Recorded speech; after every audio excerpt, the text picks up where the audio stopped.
Hello, friends, and welcome to Sleep Tight Stories.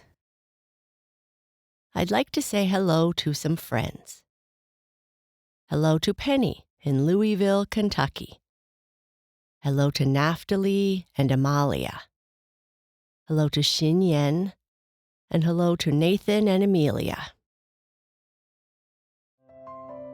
I'd like to say happy belated birthday to Amalia, who celebrated her 4th birthday on October 16th.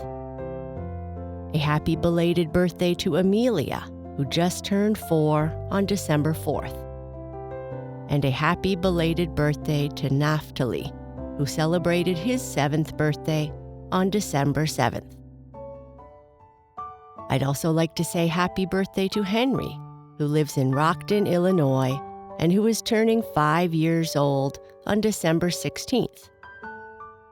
And a happy birthday to Marco, who is celebrating his 9th birthday on December 18th. Happy birthday to you all. Thank you to Penny, Naphtali and Amalia, Xin Yen, Nathan and Amelia, Henry and Marco for your support. If you'd like to support us and get some of the perks like shoutouts, birthday messages, and goodies in the mail, please visit our support page at sleeptightstories.org/support. From now until Christmas, we are offering 40% off our Sleep Tight premium subscriptions. Thank you.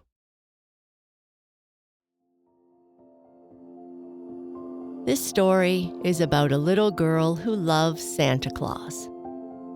She talks about Santa all the time with her family and anyone who will listen. One day, as she's taking an adventure, she decides to go and visit Santa. She buys a ticket and gets on a train, and off she goes. Will she make it to Santa's house? A girl's Minecraft adventure to find Santa.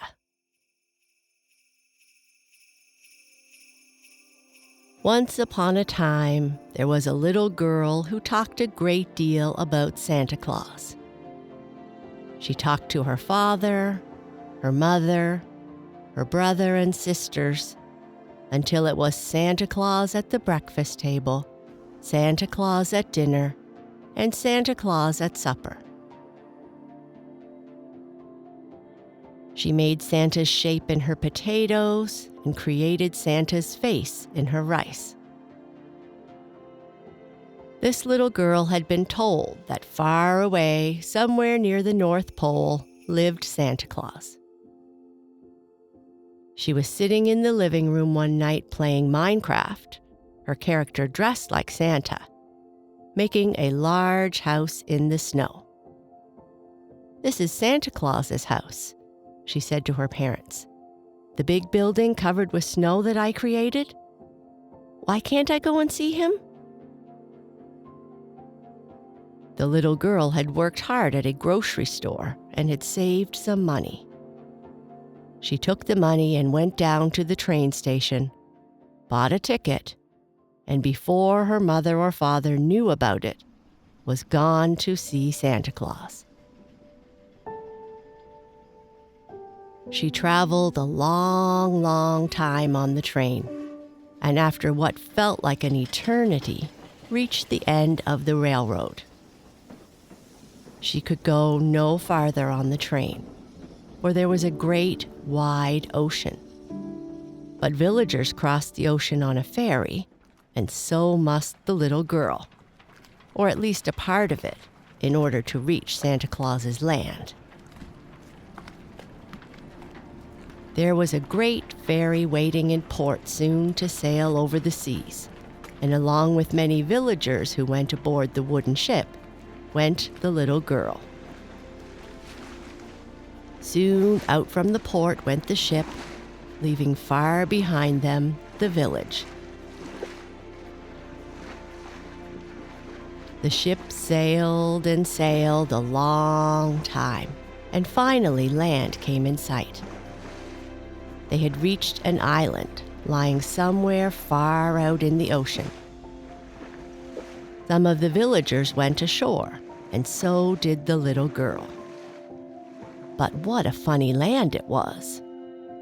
All the people were very small. The grown men were not taller than the little girl, and they rode little ponies that were not larger than dogs. Ocelots, dogs, cows, and sheep all roamed freely. Then the little girl asked, "What place is this? Does Santa Claus live here?" And they said, "No, this is the land that lies east of the sun and west of the moon. You have not come too soon. Northward you must go, to the land of ice and snow." And so one day the girl found a wooden ship that was going to sail to the North Land, and in this ship she went. The ship sailed and sailed a long time until it finally came to where the sea was all frozen over, to the land of icebergs and snowfields. The ship could go no farther. So what do you suppose the girl did then? She was in the land of the reindeer, and over the snowfields and mountains, she went in search of Santa Claus.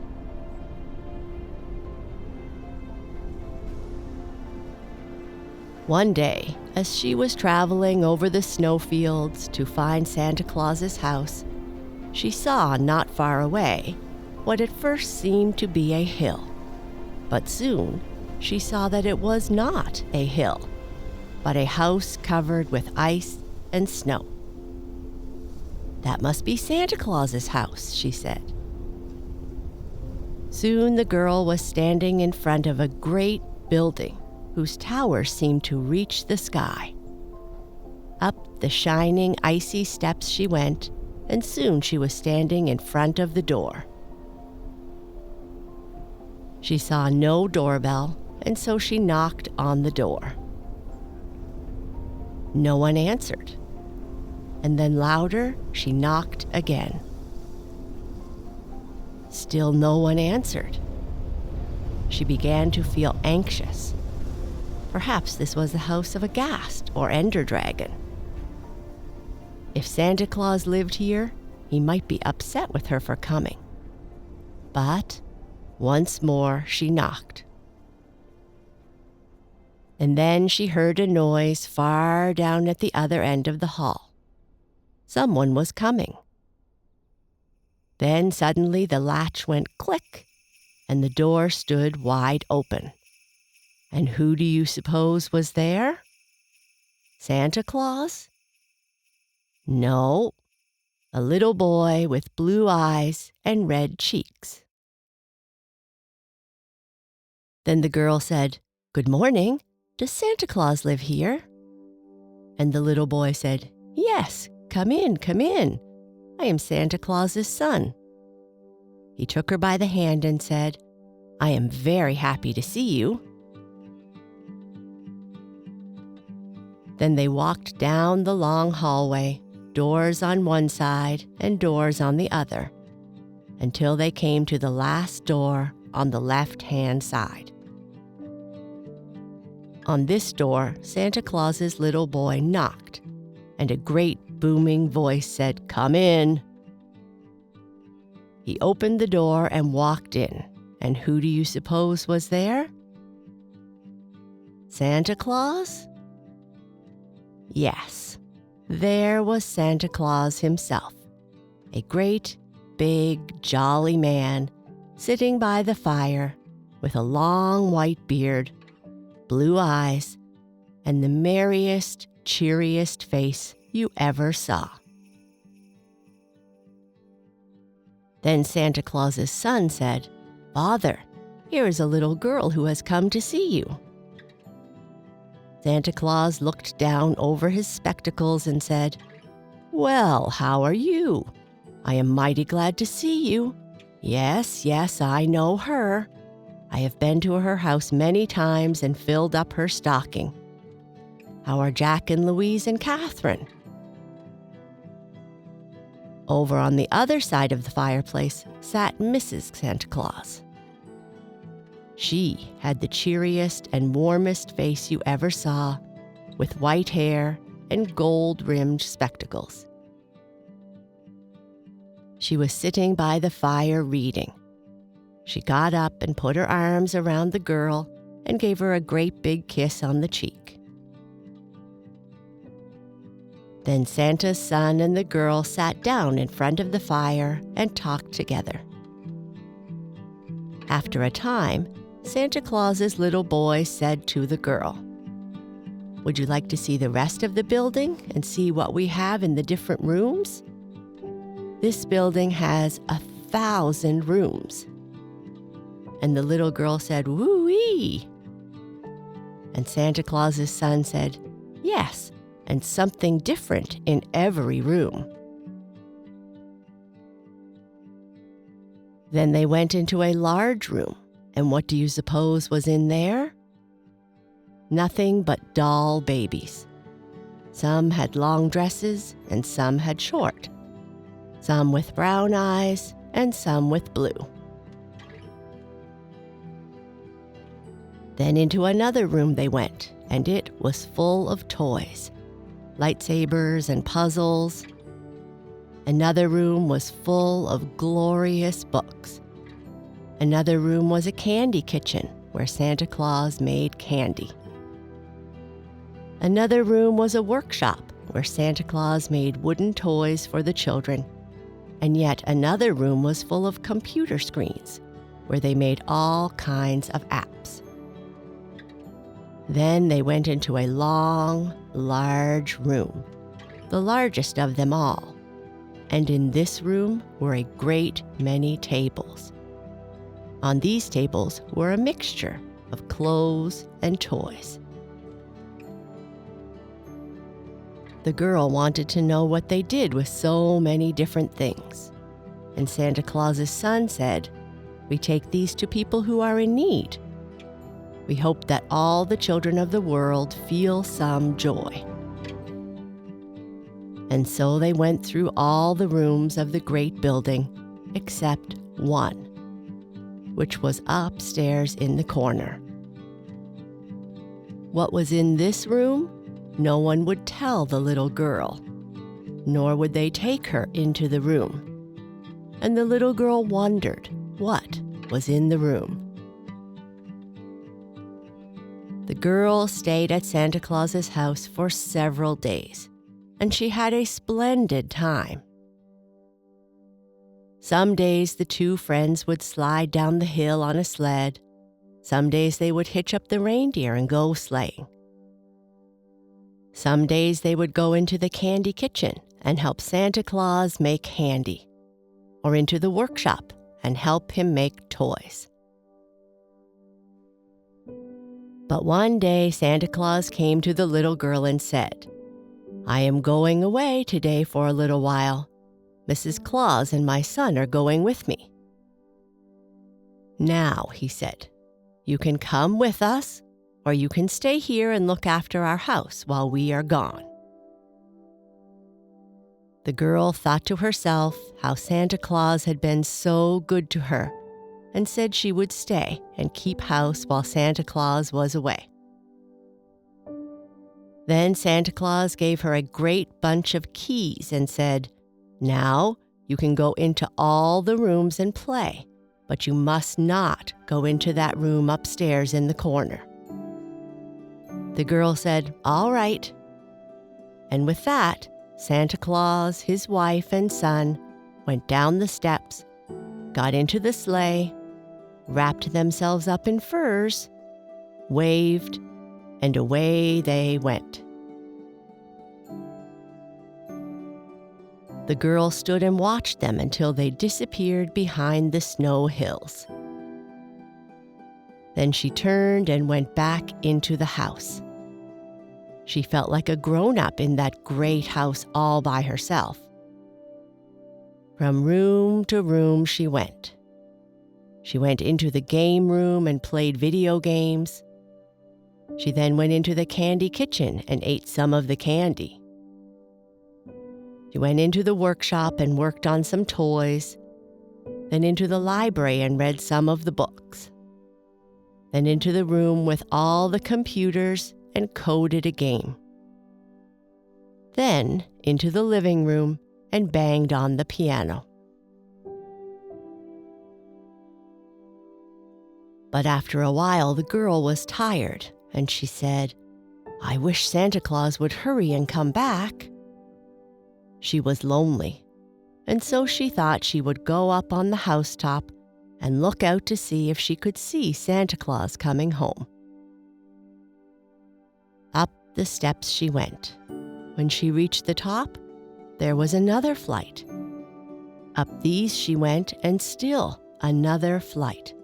Up, up she went, until it seemed she had gone 1,000 steps.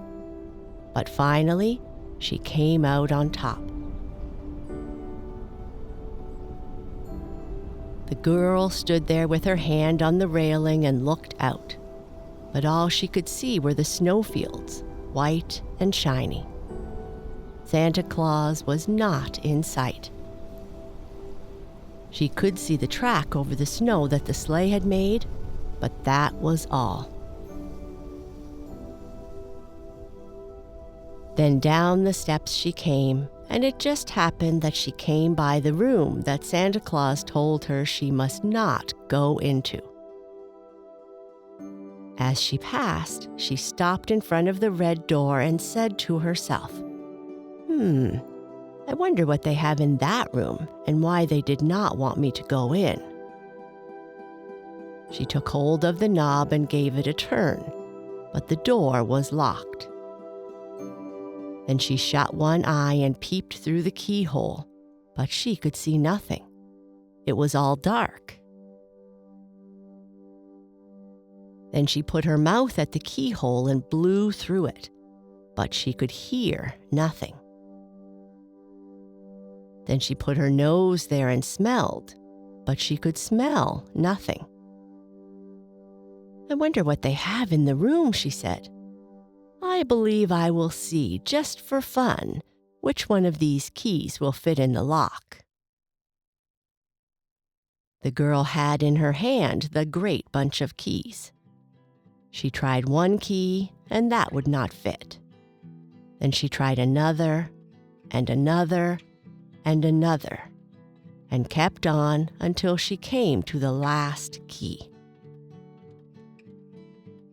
"Now," she said to herself, "if this key does not fit, I am leaving." She tried it, and it was the only key on the bunch that would fit. "Now," she said, "I shall not go into the room, but I will just turn the key and see if it will unlock the lock. It may fit in the lock and then not unlock the lock." She turned the key slowly, and the latch went click, click, and the door flew wide open. What do you suppose was in the room? It was very, very bright. It was so bright the girl could see nothing. She had her hand on the door, and it seemed to be shaking her, and she could hear a warm and friendly voice. The voice said, "Wake up, wake up." She opened her eyes, and where do you suppose the girl was? At home, in bed. It was Christmas morning, and her father was standing over her in his favorite red shirt. The sun was shining across her bed. She went to the living room, and there all the stockings were hanging full. The girl had been to see Santa Claus, but she went by that wonderful way often called Dreamland.